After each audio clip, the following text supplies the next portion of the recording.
Alright, so welcome to part 2 of our vintage inspired is what I'm calling it now, radio. Because I went further in my design. I try to work a little bit ahead of you guys, and it really doesn't look that vintagey anymore for me. And also, you had a conversation with Mike, and he's like, dude, that's not what a vintage radio looks like. And to his point, depending on like your like if you're in your 20s or if in your 40s, a vintage radio is a totally different thing, right? So you know, and Mike, I assume you're in your 20s, and so obviously, you know, vintage radio looks different. But this is where we'd like to get to our vintage radio today, vintage-ish radio. So we kind of drew the wood outside last week, and then this week hopefully we'll get the speakers modeled, and then maybe try to figure out a position for those speakers. And then the important part is this top bit here. So right now we're going to power this, or my thought is to power this with a Milwaukee tool battery. So these batteries are great. They're 12 volts. And you can get these little cases for them, these little inserts. So it's basically this right here. And the bottom of it has a 5-volt USB output. Only gives you like a half an amp. So it's not a whole lot. But there's a 12-volt DC barrel jack in the bottom, which is super handy for makery kind of projects. And I just had to make this little sleeve that kind of follows the contours of the outside of this thing, and fits inside of a round hole. So it's kind of like an adapter. How do you get a triangle shape into a round hole? Well, hopefully we'll answer that question for you in the course of the next hour. So I am going to get my radio open here. So this is the one that we've been designing. And the first thing I'd like to do here is to kind of finish up this by adding a back. So it's glaringly obvious that it will need a front eventually too, but the back is an easy thing to draw. So, you know, let's go ahead and add that on right now. So I'm just going to spin around to what my navigation cube considers the back. So you can see the back is highlighted there. That's kind of a secondary thing. Front and back don't really matter a whole lot, but for now I'm going to create a new sketch, and I'm going to create that sketch on one of these back surfaces here. So it doesn't really matter which surface you create it on, you just have to create it on one of these. They're all at the same spot in space. And the only thing that we want to do on this sketch is to project the outside edges of our radio. So I'm going to go ahead and click on my Create menu, and then I will scroll down to Project Include, and then over to Project. So we're just going to project the lines that represent the outside edge of our radio. Your radio may look different than mine, and that's totally fine. That's encouraged. I think in this occasion, I'm going to choose to project the specified entities. So there's a selection filter here of the different kinds of selections you can make, or different kinds of projections you can make. And if I choose bodies, I'm going to get all this geometry that I did with my little curve cuts here to kind of illustrate how we're going to cut this out to bend it. And then I'm going to have to go in and select those individually when I go to extrude this thing. So if you don't have these curve cuts, you could certainly use this bodies option. But for me, I'm going to choose specified entities as my selection filter. And now I'm going to go through and I'm going to pick each one of the outside edges of my radio. So there's probably going to be 8 or 9 of them. So I got to get all the way around. Looks like 8. And I'll know if I did it right when I say OK. And now I get when I hover over my object here, or inside my sketch, it kind of highlights. So I do have this one little extra bit up here, and that's because this is the face that I chose to make my sketch on. And because that face had geometry that intersected with it, it kind of made those lines for me automatically. So, oh, my screen just went blank for reasons. Durka, hello. You can still see me up there. Did I lose my recording? I'm down one screen. What if I unplug it and plug it back in?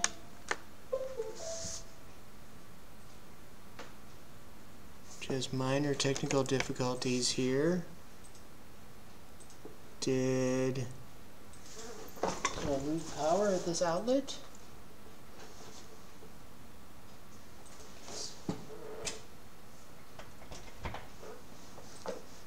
Looks like I lost power at this outlet back here.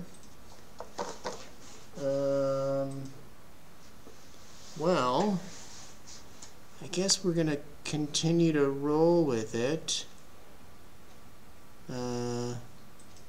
It looks like I'm still recording, so let's just try to keep going. Alright, so I'm going to go ahead and say finish sketch. Hopefully my battery will last to the end of class here. And now I have my sketches turned off, so you can't see that sketch. So if I just spin that little sketch over, I've got a sketch called Sketch 3, and I'm just going to name that my back.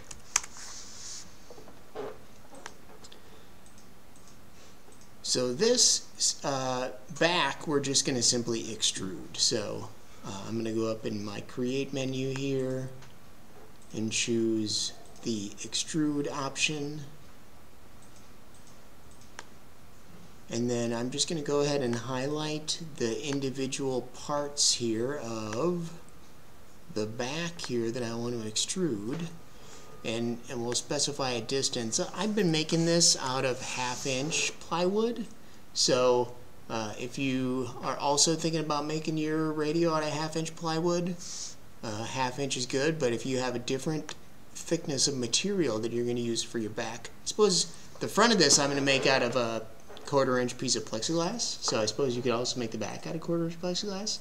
That is up to you. But something that is key here is in this extrusion, we do want it to be a new body as opposed to joining to an existing body.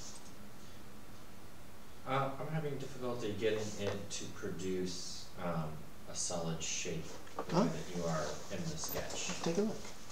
Is this the fusion? It is. Yes. Yeah. Hi. Hi. How you doing? Good. Good. Hold the chair. Sir. Yeah. Oh, I remember. There's this tiny gap here. Ah, the tiny gap. How do I deal with the tiny So gap? I would just close that with a line. So Okay. that is a fine point. I wonder why this didn't have that problem. So in our we had just had an issue here live and in person at the Milwaukee Makerspace because we have this tiny gap. Gosh, mine didn't have a tiny gap. Mine has a tiny gap, but the line that I projected was a real long line here. So because there was a tiny gap at the bottom, you need to close that gap off. So if you've got a tiny little gap like this, you can just grab your line tool and close off that little gap down at the bottom. And then you'll be able to do your extrude here. So now that we've got our gap closed, oh boy.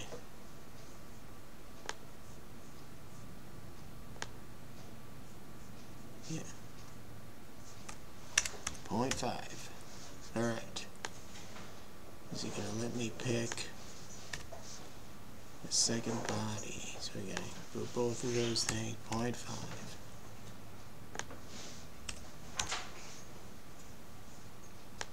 right, we're making that a new body, and we'll say OK, and there our radio's got it back now. So that is the last thing we needed to do with kind of like the box of our radio. And then we're gonna start a new document, so you're just in time. If you get your Fusion going, you can join us for drawing some speakers. Have you used Fusion before? Nope. All right. Haven't even loaded it. Oh, you haven't opened it? No. Ah, okay. There's a cloud app or? Well, you have to have a user account. This is me right here, so. Right, no, I left you. Okay. This should have been the monitor that was across that. Okay. You're good, sir. Thank you. All right, so we've got that all set to go. So I'm going to go ahead and click Save here. And now I'm actually going to open or start a new document. So we've got the kind of the frame of our radio ready here. We can start working on some of the speakers that are going to get included in the inside of it. Now, we could, if we wanted to, start a new component. We could say create a new component, and we could do our speaker drawing and everything in that component, which is something that we've done here in class before. The reason that I'm going to choose to not do that in this case is because there are some times when I know I'm going to be drawing a part that might be useful to have separate from a drawing because I might want to use it elsewhere. So a speaker is a useful thing to have modeled. I've done random projects that have speakers included into it, and if you don't have to model the speaker every time because it's a separate file, then that becomes really useful to just have handy, right? Alright, so instead of starting a new component, I'm going to start a new document. So I'm going to click on this little plus button here, and that's going to start me a new blank document here. And I'm going to start this document a little differently than I usually do.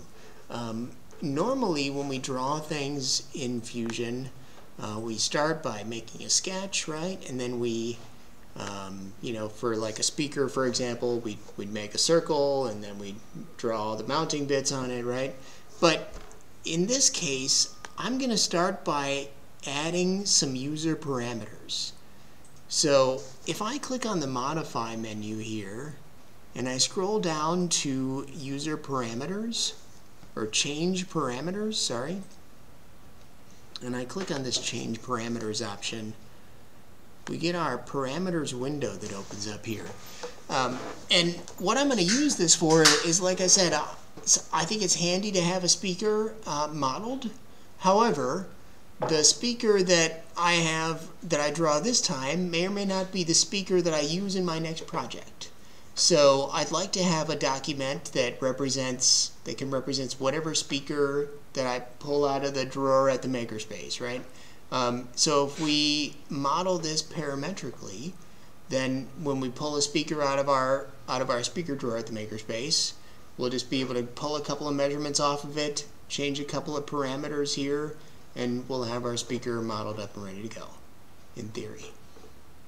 So for that to happen, we need to have a little bit of forethought here. So we need to have some variables, let's call them, that we're going to start with and then use in our drawing as we actually make our drawing. So the first, I think, most obvious one is the speaker size. So and by speaker size I mean kind of like the diameter of the round part of the speaker. I'm not using my words very well. You know, this black part here, that's what I'm thinking is the speaker. So the cone, there you go. So this is a 3-inch speaker.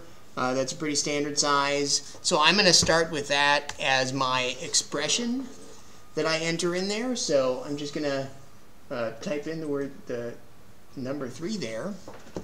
And that is indeed a unit of inches. So I'm just going to say OK. And we've got our first parameter there.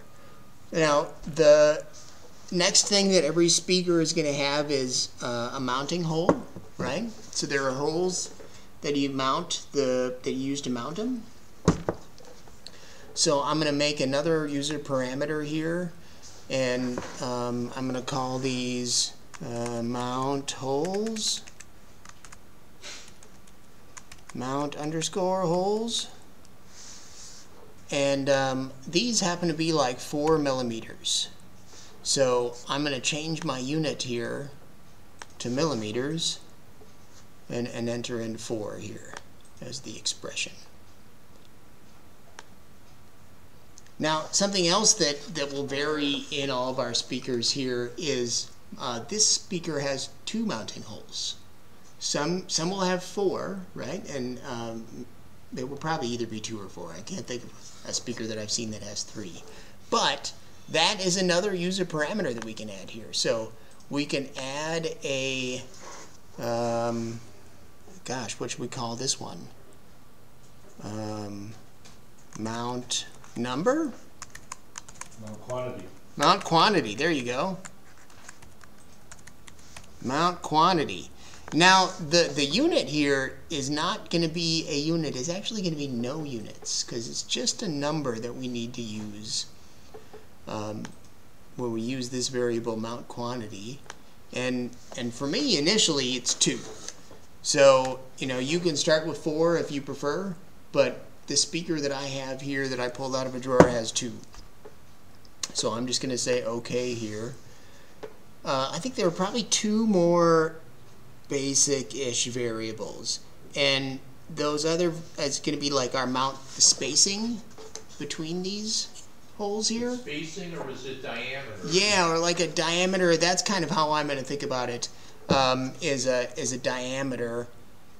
So I'm going to do one more user parameter here, and this is going to be our mount bolt circle or something like that. Bolt circle. Yeah, that's better, a good. Yeah.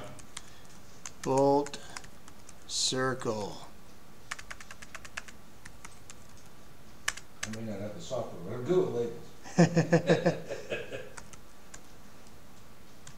Bolt circle, and this is going to be a number. You know, might as well get it right for the speaker that I have, and then you'll have to make the modification for the speaker that you have. So let me just measure this with my calipers right now. This is going to be 4 inches. Exactly 4 inches. Something nice about a nice round number like that. You feel like you actually measured it correctly. When you're like, oh, it makes sense that somebody would make that 4 inches, as opposed to like 3.98. Alright, so the last measurement that we're going to have here is the kind of the depth of our speaker, or how tall it is, like its thickness, I guess you could say. So I'm going to grab one more user parameter here, and this is my, I guess thickness is an okay word for it.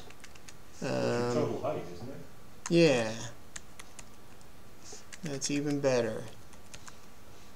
Total height. So you're talking front of the speaker's face to the back. Yeah, like from the front to the back. Yeah, exactly. I call it depth, but I'm looking at it from the other end. Yeah, and no, I was thinking depth would work too. Yeah, you know, the thing about these user parameters here is like just make it something that makes sense, that you're going to remember. And I'm going to enter in for now 1 1/4. And that's a good kind of placeholder value here. Alright, cool. So, with a little bit of prior planning, now we have a speaker that's kind of already measured and ready to go for us. So I'm going to go ahead and say OK now that we've entered all these user parameters here, if I can remember. So I'll tell you what, I'm going to, this thing that I called speaker, just so we can have all of our naming quantities right. I changed that to a capital S. And now I'm going to say OK. So now we can start drawing our speaker. So I'm going to go ahead and create a new sketch. So this is just the way we would normally create a sketch. I'll go ahead and click on that create sketch icon here. Then we've got our 3 drawing surfaces that we can specify to draw on. I'm going to draw on this front plane here, so I can either hover over it and click on the front plane, or I find it helpful if I use the navigation cube up in the top right hand corner. Now I'm looking right down at it. I don't accidentally click on the wrong plane there. And now we're editing this sketch, so we've got all of our sketch tools that have appeared here at the top. And I'm going to choose one of the sketch tools. I'm going to choose the center diameter circle. For me, I think the best way to think about starting this speaker is with the speaker. With the thing that we called speaker. So normally we would just type in a dimension here. So I'd go, oh, that's 3 inches.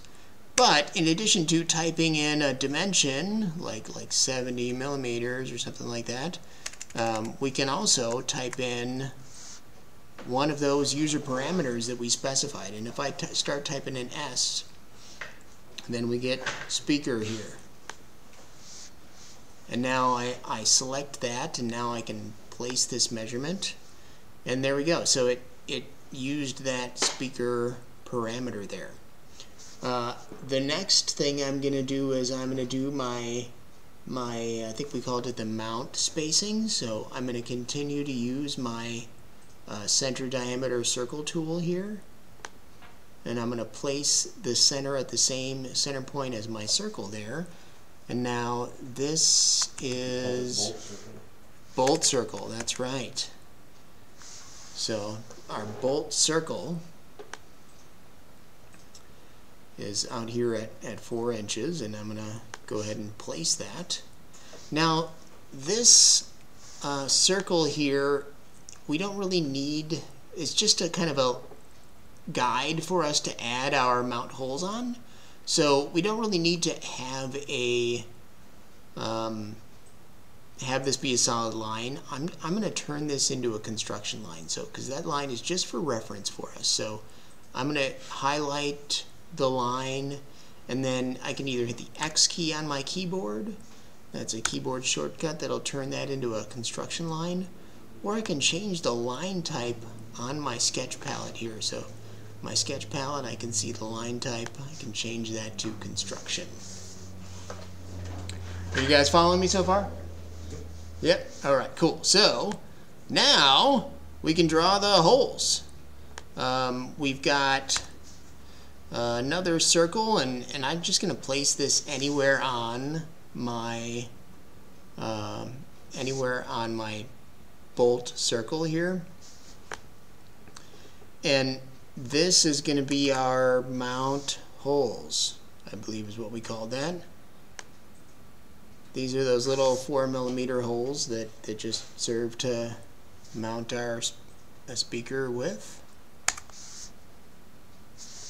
Now, if I wanted to, I could give some rules about where this hole is appearing. So, for the sake of, oh boy, and my power just came back. So, that's a weird thing. I wonder if there's a light switch that's controlling this outlet, and somebody's flipping it. That could be. All right. Somebody working on the breaker panel? Oh, that could be as well. Yeah. There's always something happening at the makerspace. All right. So, if I wanted to, for my own OCD, this really doesn't serve any purpose other than like lining things up in your drawing. But for the purpose of the speaker, you don't really need to have this mount hole appear anywhere in particular on this circle. However, we could use a constraint to kind of force it to be directly parallel or vertical or horizontal with the center point of the circle here. So in this constraints menu, if I wanted to, I could choose this vertical or horizontal constraint here,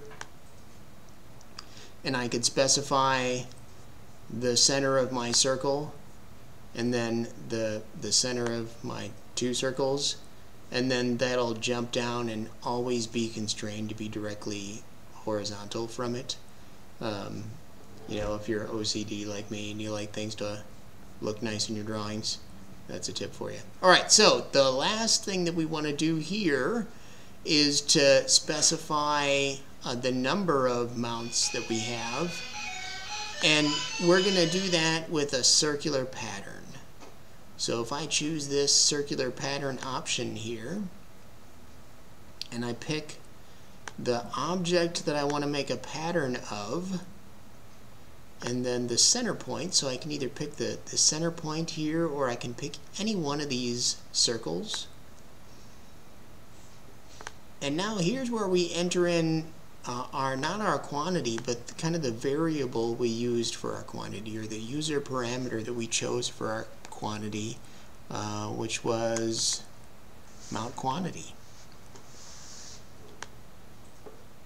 So now that will specify whatever that quantity of that mount was that you gave that user parameter. Oh, and this is something that I constantly do here. So let's see here. There it is. I haven't actually chose the circle, so you can choose the center point of the circle, or you can choose the outside edge of the circle, and I'm really good at like choosing the outside edge or the center point of my circle when I make a pattern, and suddenly I just have a pattern of dots, which is, and there goes my power again, which is not useful. So I heard somebody throw a breaker at that. There was a fan that just turned off. Yeah, there's some sort of power thing that's happening here. So, all right, so we've got our mount holes. We've got our mount spacing. The final thing that I'm going to do here is, gosh, I guess we should have an outside diameter. We should have like because every speaker will have the speaker diameter, and then we'll have some sort of diameter that's greater than that, which is kind of like its outer diameter. So right now, your bolt circles, you put the center line of those bolt circles at the 4-inch mark? Correct. Okay. Yeah. So this is our kind of our center line here. And so we really need an outer edge of the speaker here. So I'm going to add one more user parameter. As much as you would try to think about all these variables up front. So if I open up my parameters window again, and what, your flange diameter or something? Yeah, that's probably a Mount flange diameter? Yeah, or like something about the outside edge. I'm just going to call it outside. Or outer diameter. So that I can follow along. What's the apply line? Maker space and wrench iron. Wrench iron for 5E? Wrench, yes. It's wrench iron for both of them, 5E. I'm not sure if it's working yet in here, or if it's the same password. I usually use the 2 gig. And then for an expression for this outer diameter here, 5's replacing the 8. I am going to choose to do... There's 2. Yeah, maybe give it, let's see. If not, I'll use the 2 gig. Yeah, it's wrench. 4.36. All one word, lowercase? Yes. Thank you. What's that number, Carl? I can't read 4.36. Thank you, sir. Alright, so... oh, and that's not a comment, that is an expression. 4.36. No problem. And then I'm going to say OK. And now we've got that last user parameter that I'm going to specify here. So I'll create another circle, another center diameter circle here. And this last one is, oh boy, that just kind of popped it in there for me.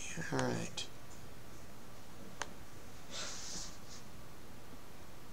And my computer's kind of freaking out. Oh, Oh, hey, this is fun. I don't get these very often. Huh. My software has a problem and it needs to close. Is it because my computer is getting unplugged and plugged in all the time? That could be. Alright, so my Fusion just crashed. And I did not save at all. So that's good. So now we will see how well Fusion does at its recovery. So, in theory, Fusion is saving, even if you're not clicking save. And what will hopefully happen as I open it up here is we will see a little window that pop up. Fingers crossed. There we go. That's not the file that I'm looking for, though. So,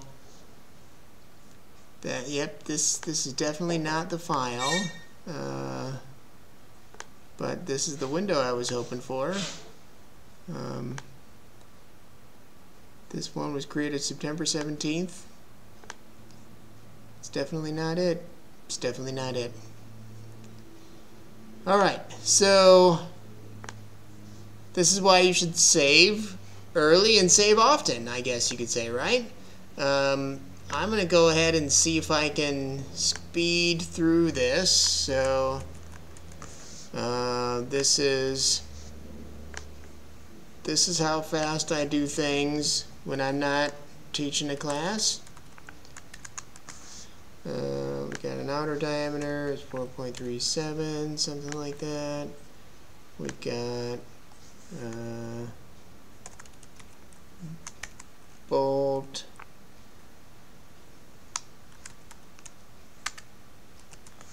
Bolt circle, and that was 4. We've got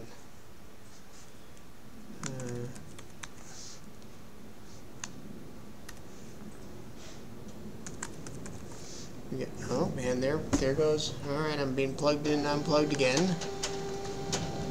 And expression. This was no units and 2. And we've got a just call it size, because that's the only thing I can think of right now, and I think this is like 1.5, something like that. Alright, and now we'll create a sketch. It's going to be a circle. It's going to be the speaker. We'll create another sketch. It's going to be a bolt circle. And that's going to be a... And this is going to be our bolt. I didn't put a mount holes, did I? Change parameters. Nope. Got one more user parameter here, which is our mount size. And then it's going to be 4 millimeters. And tell you what, now that I entered in all those parameters, now's a good time to save. So I'm going to go ahead and we're going to call this our speaker. I'm going to put it in my Raspberry Pi radio project here. There we go. Now we won't have this problem again, just in case, because, you know, shit happens. Mount size is that, and then we're going to make a circular pattern. This circle around there. And this is going to be our, I don't know, I think I called it bolt something, bolt number. And then the very last thing before this all crashed was our outer diameter. Sweet. Alright, yay! So my speaker has, like, I guess one more measurement, and I guess I'm going to add this in. No, I'm not. We're going to call that good. Alright, so I'm going to go ahead and say finish sketch. And now I've got some things that I can extrude here. So I'm going to go ahead and extrude out. I'll go ahead and click on Create here, and then I'll click on Extrude. And I'm going to pick this outer flange here. On my speaker, this kind of outer mounting flange is real narrow. It's like 0.05. It's real narrow. It's just some sheet metal. Let's go ahead and be precise about it. 0.027 is that outer shell there, and I'm going to say OK here.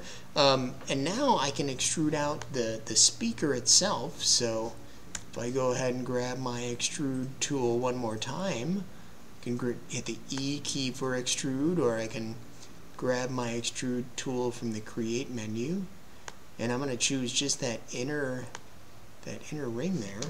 And now my speaker kind of pops up 0.1 inches. So for me, it's a negative 0.1. This is always a point of confusion for people. So if you look at your drawing or look at the way your arrow is moving there and it looks like it's moving the wrong direction, you just change that negative into a positive and turn that frown upside down, and you'll be going in the right direction and moving forward or backwards depending on the direction that you intended that arrow to go. Alright. So, they both be going in the same direction? Probably not. Okay. Yeah, because well, I guess it depends on the way that you measure the speaker that you have in front of you, but probably not, because I measured kind of the depth that I was coming up from the front of this.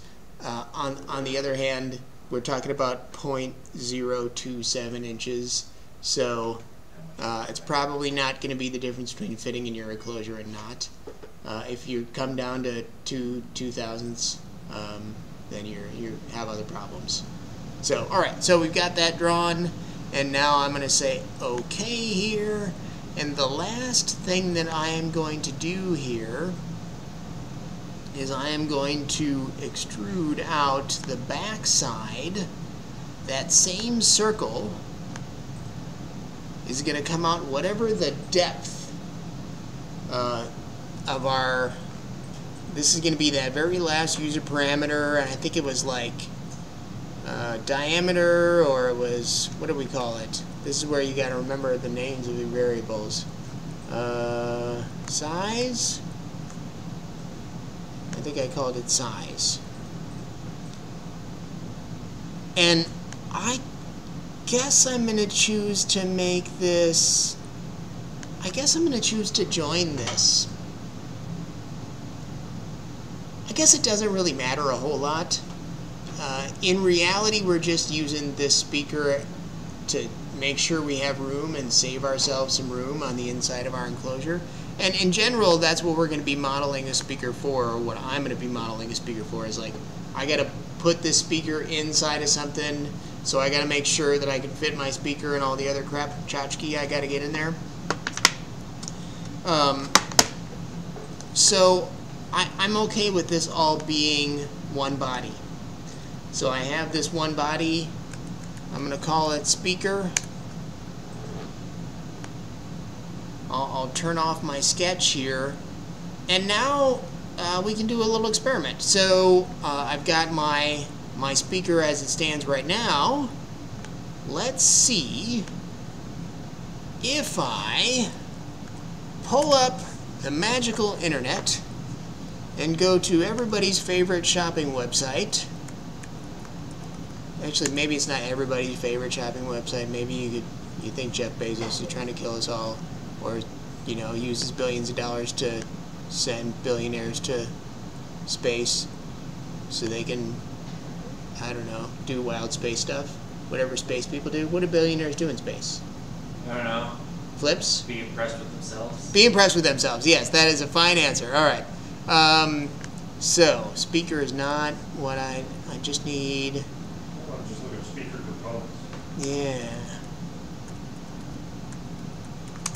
Or if I look up a specific size speaker. Here we go, here we go, here we go. $22, you can have this fine. Ooh, that's a big guy. So here we go, 6.5 inches. That's a beefo of a speaker here. Does it give any size information that we could use? Probably not. Size. But I guess we could guesstimate what this is all about, right? So the idea is you get the speaker that you're actually going to use in this project, right? And you measure things. And now you open up this modify menu and go down to change parameters. Now, I would do this with a little bit of forethought. So as we change these parameters, the model will start changing before our eyes here. And it's probably best to start outside in. I guess it depends on if you're making it bigger or smaller. In our case, you know, like if I'm going to change it to that 6.5 inch speaker, excuse me, it's going to get much bigger. So I would start with things like the outer diameter. And so like you guys don't have to do this, but I'll just show you for illustration. The outer diameter in that 6-inch speaker is going to be like 7.5 inches.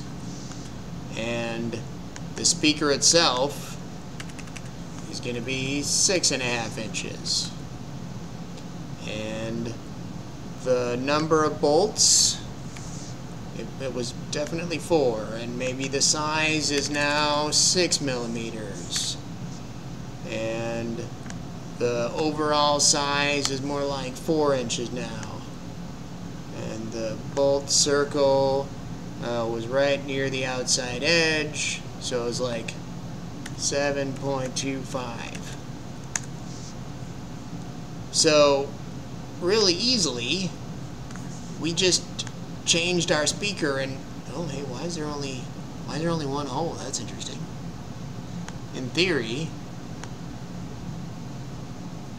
it's got them there.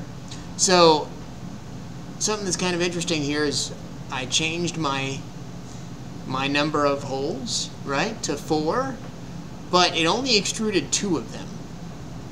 And that is probably because I just need to go in to edit this feature, and now I need to unselect. I just need to unselect that hole. That will probably not happen if you're subtracting the number of holes, but if you're adding more holes, you may need to go and unselect them. So I'm going to go ahead and undo that because we don't actually need, my speaker is my speaker. I just wanted to kind of show you kind of the why we did that extra effort of making this so it could be any speaker. And a lot of times when I do this, I have a naming convention. So I've done this many times, so my kind of, no, it won't let me save it as.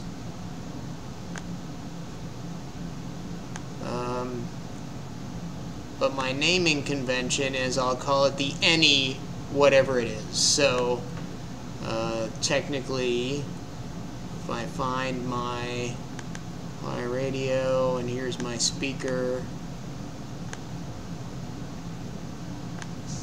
this is not the speaker, this is the any speaker. Because no matter what speaker I find in a drawer at the makerspace, this drawing can be that speaker. All I have to do is make a few modifications to some measurements, and then I'm good to go. The last thing that I want to do here in this space of time we have in the last 7 minutes is I'm going to open up my vintage radio project. So this drawing that we kind of finished up at the beginning of class, I'm going to open that up. And now I'm going to add my speakers to my box. So in order to do that, I need to have the project that I want to add my speakers to open and in my viewing area here. And if I right click on this speaker here and say insert into current design, now I get my little move tool and I can move this speaker into place here. Wherever it's going to get it in, where it's going to fit it in. And I can move it back in space. And there we go. We've got our speaker placed.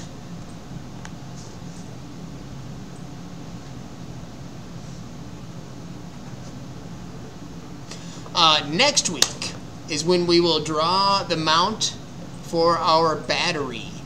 So my vision is to use this Milwaukee Tool mount battery here, because we've got a lot of these Milwaukee Tools batteries around, and I'm hoping to leave this radio system here at the space so people can use it when they're working on projects. It's nice to have music when you're at the space.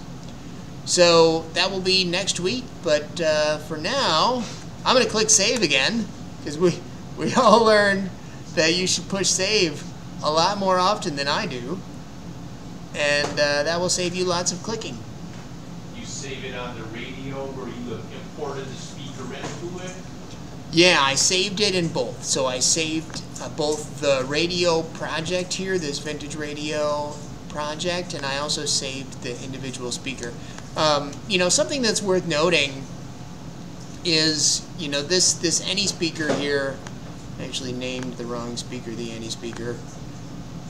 This speaker is always going to be, well, let me rename it. Alright, so this speaker here is always going to be linked to this project here.